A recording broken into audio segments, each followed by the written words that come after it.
Heading डालो divergence.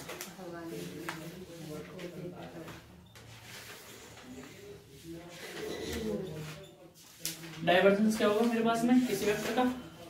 Divergence of any vector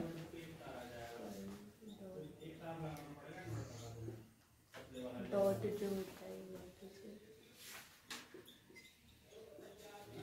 ये तो तुमने खुद पढ़ा रखा है। डेल डॉट क्या होगा मेरे पास में? ए। और मेरे पास में क्या होगा? Del over del X, del A over del X. या मैं ऐसे कह दूं, डेल की वैल्यू रख दीजिएगा ऐसे, del over del X I cap, del over delta Y J cap, plus del over delta Z क्या हो जाएगा मेरे पास? के कैप। और डॉट क्या हो जाएगा मेरे पास में वेक्टर का? ए x I cap plus A Y J cap plus A Z क्या हो जाएगा मेरे पास में? के कैप के बराबर होगा। तो मैं ये लिख सकता हूँ del over del X into X plus del over delta Y A Y plus del over delta Z क्या हो जाएगा? A Z.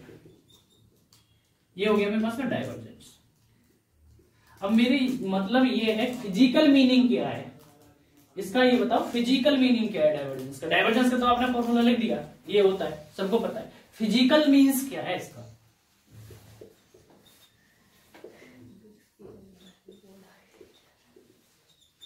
फिजिकल मीनिंग क्या है? मतलब कहने का मीन्स, जैसे मानिएगा ये है फिजिकल मीनिंग है डाइवर्जेंस का, मतलब कोई एक एनी वेक्टर क्या हो वो स्प्रेड हो रहा हो, मतलब क्या हो रहा हो? फैल रहा हो। कहने का मीन्स क्या है? मैं एक एग्जांपल लेता हूं। मेरे पास में एक पाइप है और इसमें क्या जा रहा है? वाटर फ्लो हो रहा है, ठीक है ना? और मैंने इसमें क्या कर दिया? एक होल कर दिया, ठीक है। उसके बाद में क्या है? दूसरी में कंडीशन ले रहा हूं और मैंने क्या है, अब मेरे पास में क्या है? ये वाली कंडीशन है। तो वाटर किस वाले वे में फैलेगा? ऐसे फैलेगा सीधा सीधा, या ऐसे फैलेगा? ये वाला ऐसे वाला फैलेगा। मतलब कहने का मीन्स कि एक ऐसा वेक्टर जो क्या है मेरे पास में क्या हो रहा हो? स्प्रेड हो रहा हो, उसको क्या बोलते हैं? डाइवर्जेंस कहते हैं। तो डाइवर्जेंस की फिजिकल मीनिंग क्या हो जाएगी? Divergence of any vector, how much spread out the any given point। जैसे मान लीजिएगा मेरे पास में, मैंने एग्जांपल पहले भी दिया था, एक रफली एग्जांपल दे दें जो हमारे पास में जो डेली लाइफ में है। मैंने बताया कि मान लीजिएगा मेरे पास में क्या है, आपका एक ट्यूबवेल चल रहा है और ट्यूबवेल में क्या है मेरे पास में? यहाँ पानी है। पानी के बाद में क्या हो जाएगा मेरे पास में? आपका ट्यूबवेल में जाने के बाद में एक किसी पाइप के द्वारा या किसी नली के द्वारा क्या है मेरे पास में पानी जा रहा है। तो आगे जाकर के क्या होगा? यहाँ से क्या हो गया? ये चीजें कन्वर्ज हो गया। कन्वर्ज होने के बाद में क्या हो गया? मेरे पास में जो खेत है, खेत में पानी कैसे होगा? ऐसे ऐसे ऐसे पूरे एरिया में क्या हो जाएगा? फैल जाएगा। इसे हम बोलते हैं डाइवर्जेंस। कन्वर्जेंट का मतलब क्या हो गया? कन्वर्जेंट का मतलब यहाँ से लें कि ये मेरे पास में एक क्या है? एक कुंडी है और इसमें क्या है? ट्यूबवेल क्या है? पानी आ रहा है। तो एरिया इसका क्या है मेरे पास में? ज्यादा है, ज्यादा एरिया में फैला हुआ है। लेकिन हम जैसे ही पाइप के द्वारा निकाल रहे हैं तो क्या होगा? ये जो एरिया है वो कैसा हो गया मेरे पास में? कन्वर्ज हो गया। मतलब कहने का मीन्स किसी एरिया क्या हो जाए मेरे पास में? कम हो जाए ना, वो क्या हो जाए मेरे पास में? कन्वर्ज हो जाए, ठीक है ना? अब मेरे पास में इधर देखो, if the any point is given point क्या होगा मेरे पास में? इज इक्वल क्या होगा मेरे पास में? डाइवर्जेंस। अब मेरे पास में इसकी दो कंडीशन है, ज्योमेट्रिकल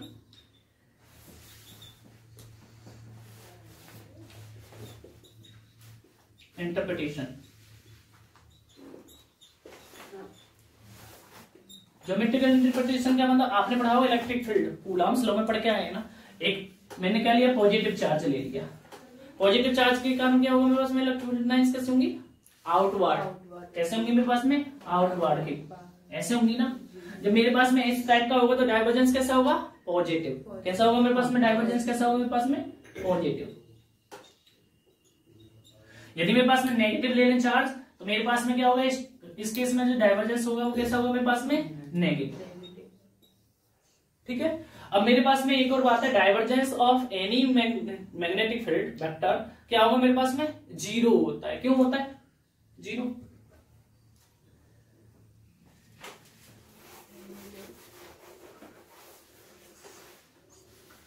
डाइवर्जेंस ऑफ एनी, ऐसे लिख दो magnetic field of the divergence of magnetic field, divergence of the magnetic field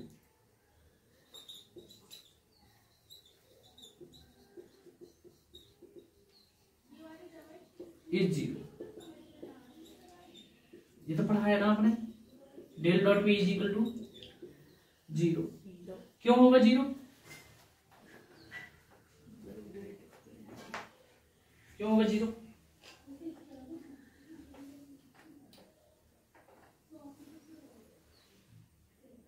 तुमने देखा होगा मैग्नेटिक फील्ड, आपने नहीं पढ़ा?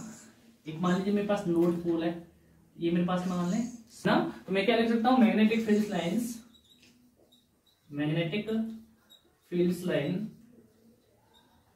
Make a close loop. क्या बनाती है? क्लोज लूप बनाएंगे। जब क्लोज लूप बनाएंगे तो मेरे पास में क्या होगा, del dot B is equal to zero. और आपने ये भी क्वेश्चन सुना होगा कि एक monopole, magnetic field of the monopole does not exist. क्या है? मैग्नेटिक फील्ड का मोनोपोल एग्जिस्ट नहीं करता है। क्यों नहीं करता है? क्योंकि मेरे पास में एक जो मोनोपोल हुआ वो क्लोज लूप नहीं बनाएगा। उसके लिए क्या होनी चाहिए मेरे पास में? दो पोल्स होने चाहिए।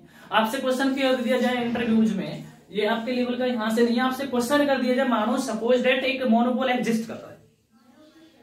मैंने कहा एक मोनोपोल क्या कर रहा है मेरे पास में, एग्जिस्ट करता है, तब तुम्हारा आंसर क्या होगा?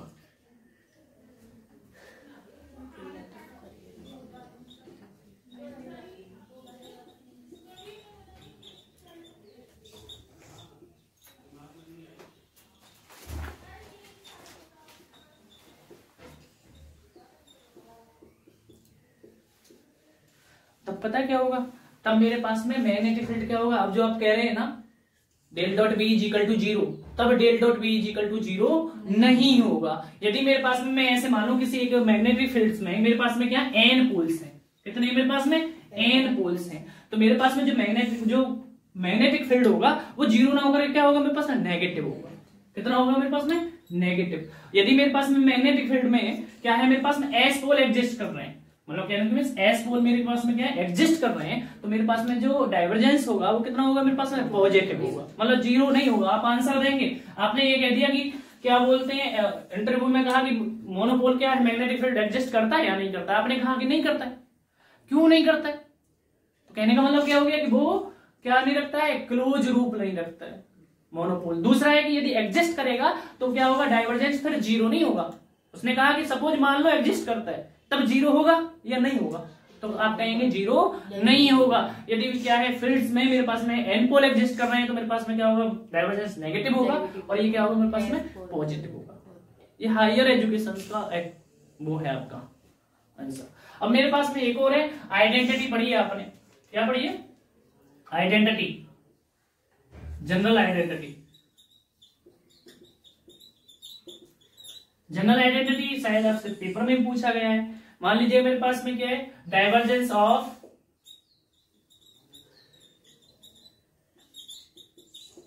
Any curl vector is always zero. क्या होगा मेरे पास में, ऑलवेज जीरो। और मेरे पास में प्रूफ भी करा है, क्या हो गया, डेल डॉट, मेरे पास में कोई वेक्टर है वो क्या हो, del cross A is equal to कितना हो गया मेरे पास में, हमेशा जीरो होगा। प्रूफ भी करवाया आपसे, दिया है ना मैडम ने। अब मेरे पास में क्या है, इक्वेशन मेरे पास में ये नहीं, डाइवर्जेंस में आपको पता है magnetic field, divergence of magnetic field क्या होता है, मेरे पास जीरो होता है। यदि मैं इसकी कंपैरिजन कर दूं, now equation first and equation second, now equation first and second, तो मेरे पास में क्या हो जाएगा, मैग्नेटिक फील्ड कितने बराबर हो जाएगा, बी इज इक्वल टू क्या हो गया, डेल क्रॉस ए के बराबर होगा। अब लिखेंगे if divergent of magnetic field is zero, then the magnetic field represent in the form of vector of the curve। मतलब क्या है, यदि मेरे पास में del dot B is equal to 0 है तो मैग्नेटिक फील्ड को कैसे लिख सकते हैं, B is equal to del cross A के बराबर रख सकते हैं। आपको दे देगा कि एक वेक्टर पोटेंशियल दे दिया और आपसे कहेगा कि मेरे पास में इसका मैग्नेटिक फील्ड निकालिए, तो आप क्या निकाल देंगे, उसका डेल क्रॉस ए निकाल देंगे, तो आपको क्या निकल आएगा, मेरे पास में मैग्नेटिक फील्ड निकल आएगा। आपको हम डायरेक्ट भी बताया जा सकता था।